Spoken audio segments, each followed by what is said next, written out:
광주 도시철도 2호선을 건설할지 말지를 결정하기 위해 시민 설문조사가 시작됐습니다. 다음 달 10일까지 결론을 내기 위한 공론화 절차가 진행 중인 가운데 찬반 양측의 공방전도 치열해지고 있습니다. 지지부진하기만 한 광주 하남 3지구 개발 사업에 대한 연속 보도, 환지 방식으로 추진된 사업이 토지나 건물 소유주의 반발에 발목이 잡혀 해법을 찾지 못한 것으로 드러났습니다. 전두환 씨가 광주에서 재판을 받을 수 없다며 다시 항고해 재판 장소가 대법원에서 결정나게 됐습니다. 저출산 위기를 극복하기 위해 임산부의 날까지 지정해 운영 중이지만 농어촌 지역 출산 인프라는 열악하기만 합니다. 여러분 안녕하십니까? 광주 MBC 뉴스데스크입니다. 광주 지하철 2호선을 건설할지 말지를 두고 시민 설문조사가 시작됐습니다. 찬반 양측의 여론전도 본격화하고 있습니다. 건설 여부를 결정하기 위해 앞으로 어떤 과정을 거치는지 공론화 로드맵도 확정됐습니다. 먼저 김인정 기자가 보도합니다. 달랑 2칸 2호선이다. 광주 시내를 30분 만에 이어준다. 도시철도 2호선을 놓고 찬반 양측 여론전은 거리에서도 치열합니다. 2호선의 운명을 결정할 도시철도 2호선 공론화 설문조사는 일단 무작위 전화 설문으로 오늘부터 23일까지 2주간 이어집니다. 도시철도 2호선 건설을 찬성하는지 반대하는지를 일단 묻고 성별과 연령, 지역 등을 물어 2,500명 이상 표본 집단을 추출합니다. 이 설문에서 1박 2일 수기 프로그램까지 참석하겠다고 답한 사람 중 찬반 비율과 성별, 연령, 지역 비율을 표본 집단과 동일하게 맞춰 시민참여단 250명이 구성됩니다. 시민참여단은 11월 초 찬반 양측 자료집 등을 받아 각자 수기를 거칩니다. 명확한 경우에는 공론화위원회 차원에서 전문가들 자문을 구해가지고 조정을 하고 통보를 하고요. 양측이 좀 견해가 다를 수 있는데 서로 합의를 이루어지지 않을 때는 두 가지를 명기하는 방식으로 한다는 것입니다. 마지막으로 11월 9일과 10일 1박 2일간 찬반 양측 전문가 패널이 참여한 가운데 시민참여단은 종합토론에 나서게 됩니다. 시민참여단은 토론 뒤 투표를 마치고 최종 권고안을 시장에게 제출합니다. 광주 도시철도 2호선의 운명을 결정할 시민의 선택이 한 달 카운트다운에 들어갔습니다.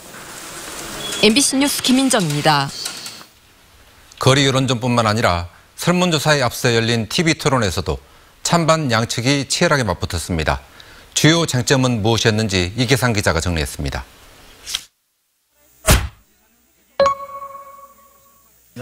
광주 도시철도 2호선을 건설할지 말지를 놓고 가장 뜨거운 쟁점이 경제성이 있느냐는 것입니다. 465억이 운영적자로 나가고 있습니다. 여러분 그 돈을 청년 일자리에 한번 써본다고 생각해 보십시오.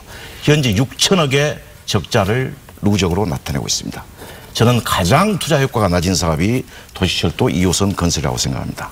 일 43만 명을 수송할 수 있는 수송 능력을 가지고 있습니다. 특히 재정을 걱정하시는데 그 재정 부분도 걱정하지 않으셔도 됩니다. 우리가 충분히 지금까지 수많은 분석을 통해서 우리 시 재정으로 충분히 감당할 수 있다는 결과가 나왔고 2칸짜리 소규모 전동차로 운행되는 도시철도 2호선 설계에 대한 비판과 반박 역시 중요한 쟁점입니다. 현재 달랑 2칸으로 하루 몰고 다닐 수 있는, 태울 수 있는 승객들이 하루 풀로 300명씩 채우고 다니면 12만 명입니다. 달랑 2칸이 아닙니다. 일일 수송 능력 43만까지 수송 가능한 버스 1024대 등 대체 효과가 있는 강한 지하철이라는 걸 말씀드립니다. 인구 145만의 도시 광주에서 도시철도를 추가로 건설할 필요가 있는지도 따져봐야 할 문제입니다. 도시철도를 주 간선의 대중교통 체계로 도입을 하고 보조 간선 개념으로 버스를 도입하자라는 큰 그림이 있는 것입니다. 10분의 1인 중앙버스 전용 차로제, 그리고 대중교통, 버스, 간선, 지선, 그리고 자전거 도로, 그리고 도보, 이 5일체의 새로운 혁신의 도시를 건설하시겠습니까? 무려 16년 동안 계속된 광주 도시철도 2호선 건설 논란이 공론화 과정과 시민들의 결정에 따라서 마침표를 찍게 됩니다. MBC 뉴스 이계상입니다. 광주 하남 3지구 개발 사업이 장기화하면서 여러 부작용이 속출하고 있다고 어제 전해드렸습니다. 오늘은 왜 이렇게 지지부진하고 또 언제쯤이면 택지 개발이 끝날지 따져봤습니다. 보도에 우정훈 기자입니다. 도로공사가 채 마무리되지 않은 광주 하남 3지구 한켠에 서 있는 건물. 지구개발계획에 따르면 이 건물은 진즉에 철거됐어야 했습니다. 건물이 철거되면 이 자리에 도로를 놓을 계획이었지만 건물주가 철거를 거부하면서 도로는 여지껏 놓이지 못하고 있습니다. 당초 이곳 건물 사이로 도로가 났어야 했지만 철거가 늦어지면서 이처럼 도로는 끊긴 채로 남았습니다. 이웃 주민의 눈치를 많이 살피죠. 저희 사장님도 당연히. 주민은 오해를 하고 있을 거 아니에요. 얼마나 많은 보상을 원하면 이렇게 주저앉아 있느냐. 그게 그 눈초리가 우리 사장님도 부담스러운 거죠. 이런 문제는 하남 3지구가 환지 방식의 개발법을 선택하면서 불거졌습니다.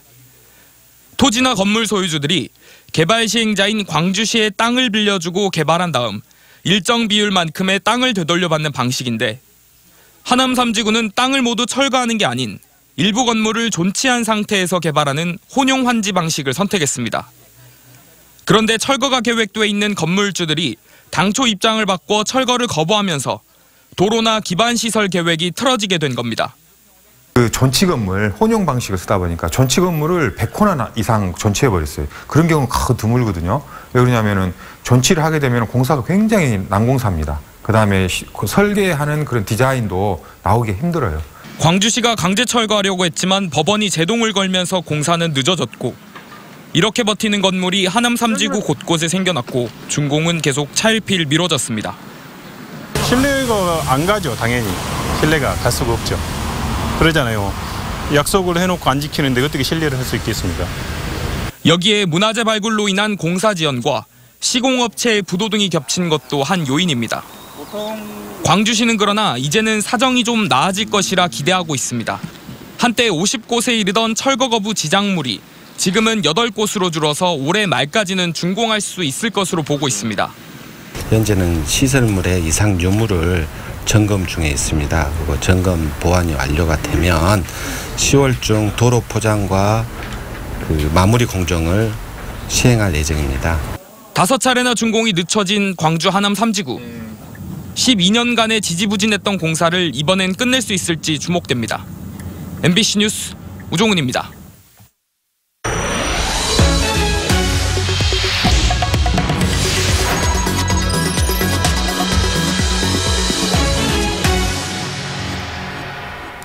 버스 도착 시간과 노선 등을 알려주는 버스 정보 시스템이 전남 농어촌 지역에도 구축되고 있는데요. 잦은 고장 때문에 이용객들로부터 외면받고 헛돈만 썼다는 비난을 사고 있습니다. 문현철 기자가 취재했습니다. 강진군의 한 버스 정류장. 한쪽 벽면에 버스 도착 시간과 노선 등 운행 정보를 알려주는 모니터가 설치되어 있습니다. 시간은 오전 11시를 넘겼는데도 이 모니터의 버스 운행 시간은 9시 30분에 멈춰 있습니다. 시스템 오류인 줄 모르고 모니터만 지켜보다 버스를 놓치는 일도 허다합니다. 차는 이미 가버렸는데 이제 온다겠다고 그러던데. 그런데 내가 저거 뭐하러 달아놨다냐겠어. 시범 사업으로 강진군과 영광군의 버스 정보 시스템 BIS가 구축된 것은 지난해 10월. 버스의 실시간 운행 정보와 도착 예정 시간 등을 알려줘 승객 편의를 높이겠다는 취지인데 시스템은 고장난 날이 더 많고 인터넷과 스마트폰 앱을 통한 정보 제공도 사용할 수가 없습니다. 강진군은 이 시스템 구축에 국비 등 3억 원을 투자했습니다. 지금 현재 버스 정보 시스템이 표출되지 않아서 시행처인 교통안전공단에서 시스템 점검과 업그레이드를 지금 시행 중에 있습니다. 농어촌 버스 운전기사도 작동이 번거롭고 잦은 고장으로 불편이 크다며 반기지 않고 있습니다. 시간이 좀 부족할 때는 깜빡하고 갈 수가 있어요. 왜 그러냐면 손님들하고 펴봤다 보면 착각할 때가 있어요. 농어촌 실정을 전혀 감안하지 않은 버스 정보 시스템이 예산 낭비와 불편을 초래하는 예물단지로 전락했습니다. 정부는 그런데도 이 반쪽짜리 시스템을 농어촌 지역에 계속 보급해 나간다는 방침입니다. MBC 뉴스 문현철입니다. 김영록 전남지사가 광주 송정에서 목포까지 KTX 구간을 2023년까지 개통되도록 하겠다고 밝혔습니다. 취임 100일 간담회에서 김 지사는 무안공항 활성화의 필수 요소인 KTX 2단계 개통 시기를 당초 계획보다 2년 빠른 2023년으로 앞당기고 공항 통합도 2021년 이전으로 서두르겠다고 설명했습니다. 또 남북 정상회담과 관련해 전남평화재단 설립과 남북협력기금 확대, 평양빵 2공장 건립 사업 등도 추진하겠다고 덧붙였습니다. 10월 10일, 오늘은 임산부의 날입니다. 저출산 위기를 극복하자며 정부가 13년 전에 제정했는데요. 정작 농어촌 지역에서는 출산을 위한 기본적인 인프라조차 갖춰지지 않았습니다. 조희원 기자가 보도합니다. 전북에 사는 김선 씨는 출산을 앞두고 전남 순천의 한 병원에 입원했습니다. 김 씨가 사는 지역에는 고위험 임산부를 위한 치료시설을 갖춘 병원이 없었기 때문입니다. 또 남원 같은 경우에는 한 분이 거의 남원 아기들을 다 보는 걸로 알고 있거든요. 그래가지고 전문적인 의사 선생님들이나 인력들이 많아졌으면 좋겠어요. 최근 혼인 연령이 점차 높아지면서 고령 임신에 따른 고위험 임산부가 꾸준히 증가하고 있습니다. 이에 따라 지난 2000년 이후 조산율도 2배 가까이 올라 전체 신생아 사망의 35%에 이르고 있습니다. 그러나 지역의 출산 인프라는 터무니없이 열악한 실정입니다. 최근 조사에 따르면 전남 지역의 산모가 분만 의료기관에 도착하는 데 걸리는 시간은 평균 40분으로 3분대인 서울과 크게 차이가 납니다. 신생아를 집중 치료할 수 있는 병원도 대학병원을 제외하면 전라남도에서 단 한 곳뿐입니다. 기본적인 인큐베이터 시설을 갖춘 병원은 있지만 인력 부족 등의 문제로 사용을 못하는 경우가 많습니다. 시설이 있지만 집중 체험하기가 인력이라든지 소아과랑 관계된 이런 것들이 24시간 소아과 대기도 힘들기 때문에 상황이 이렇다 보니 고위험 산모가 몰리는 일부 병원들은 늘 병상수가 부족한 실정입니다. 출산을 장려하면서도 정작 인프라조차 구축돼 있지 않은 현실. 합계 출산율 1.05명을 기록하고 있는 우리나라의 현주소입니다. MBC 뉴스 조희원입니다. 전두환 씨가 광주에서 형사재판을 받을지 여부는 대법원의 판단으로 넘어가게 됐습니다. 광주 고등법원에 따르면 자신의 회고록과 관련해 진행 중인 형사재판을 광주에서는 못 받겠다며 재판 관할 이전 신청을 냈던 전두환 씨가 광주 고법에서도 이 신청이 기각되자 지난 8일 항고장을 냈습니다. 항고장을 접수한 광주 고등법원은 고법이 내린 결정의 위법 여부는 상급 법원인 대법원에서 결정할 사안이라며 관할 이전 사건 기록을 대법원으로 넘기기로 했습니다. 광주 북부경찰서는 음식점에서 소란을 피운 혐의로 47살 박모 씨를 붙잡아 조사하고 있습니다.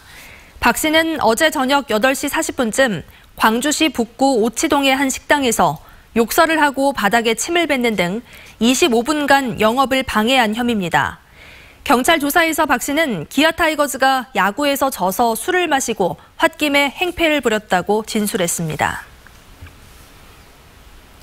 광주시 관계자가 현대차 투자 유치는 10월이 마지막 골든타임이라며 위기감을 나타냈습니다.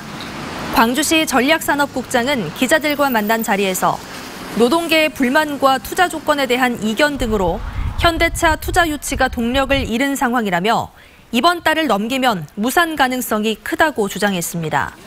또 광주시와 현대차는 주 44시간 근무에 초임 연봉 3,500만 원의 근로조건으로 연간 7만 대를 생산하는 방안을 논의해왔다고 밝혔습니다.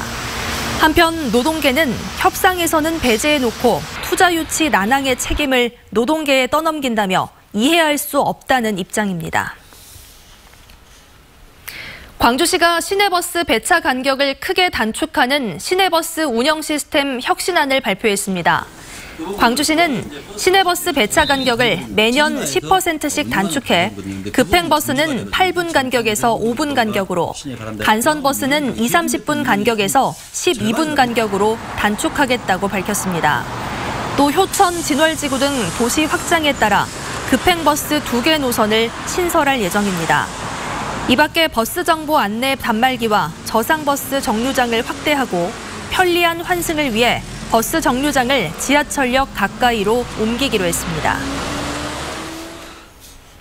광주시와 전라남도가 한국관광공사, 코레일 등과 업무 협약을 맺고 남도 관광객을 위한 남도 패스를 만듭니다. 오는 16일부터 서비스에 들어가는 남도 패스는 광주 전남을 찾는 관광객에게 숙박과 교통, 관광지 통합 할인을 제공하는 온오프라인 결제형 선불카드로 주요 관광지의 입장료와 체험료, 숙박과 렌터카 서비스 등을 최대 50% 할인받을 수 있습니다. 남도 패스는 제휴사인 코나카드 모바일 앱에서 온라인으로 신청하거나 광주 전남 KTX역 여행센터에서 구매할 수 있습니다. 광주 전남 지역 국가 공공시설물 6곳이 안전성 미흡 판정을 받은 것으로 드러났습니다. 한국시설안전공단이 민주당 김영진 의원에게 제출한 자료에 따르면 광주 송산교와 송정제, 나주 영상테마파크 등 광주 전남 공공시설물 6곳이 안전성 미흡 판정을 받았습니다. 이들 시설물은 안전성 진단에서 D등급을 받아 정밀 진단과 함께 후속 보강 조치가 시급한 것으로 지적됐습니다.